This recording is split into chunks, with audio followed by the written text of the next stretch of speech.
Assalamualaikum teman-teman. Di sini kami akan membahas tentang perbedaan negara maju dan berkembang dari negara Korea Selatan dan Korea Utara.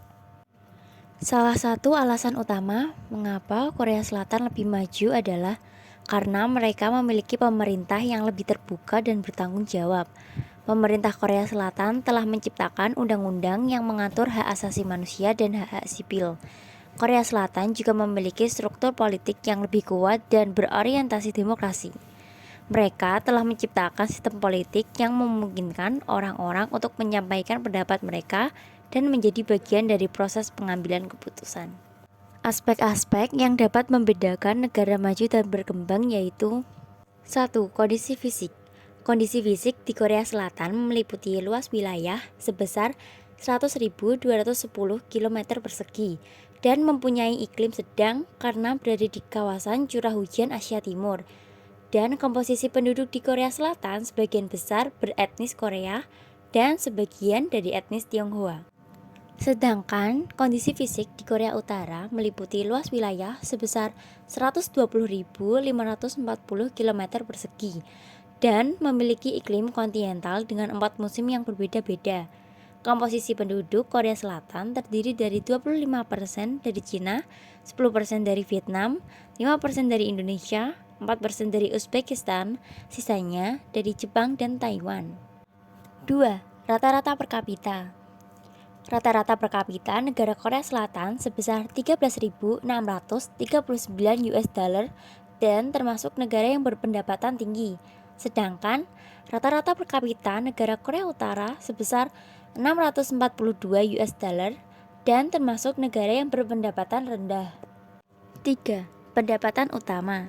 Pendapatan utama Korea Selatan didapatkan dari industri manufaktur seperti SK Group yang memiliki bisnis utama di bidang kimia, minyak bumi, dan energi.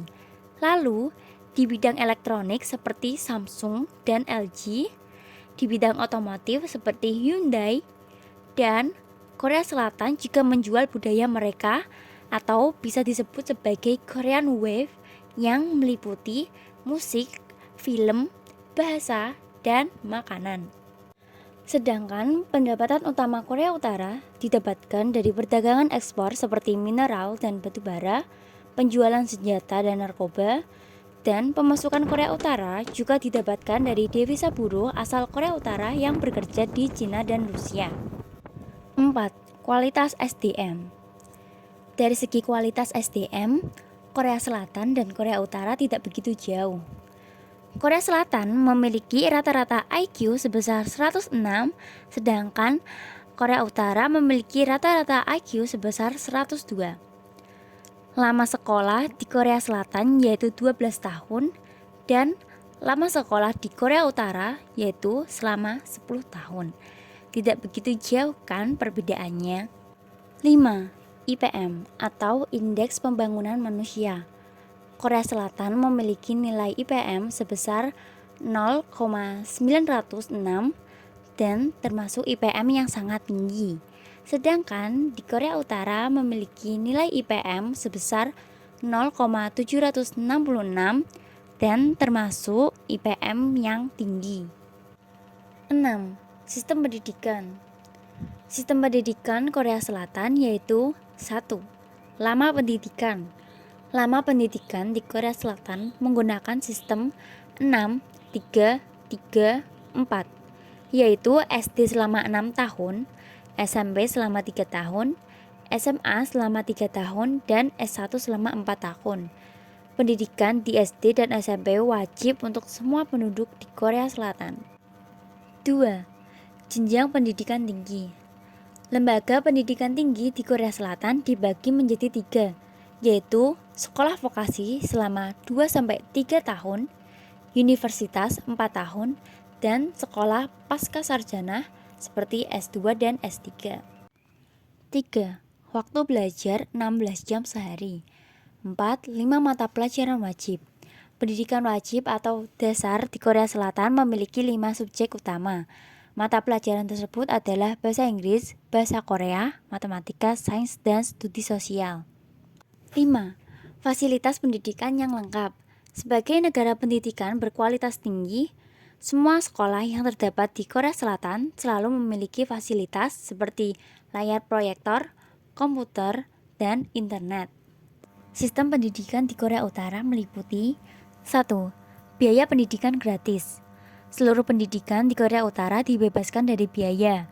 Anak-anak di Korea Utara akan melewati 1 tahun masa taman kanak-kanak, kemudian mereka lanjut pendidikan dasar di sekolah rakyat dari usia 6 hingga 9 tahun.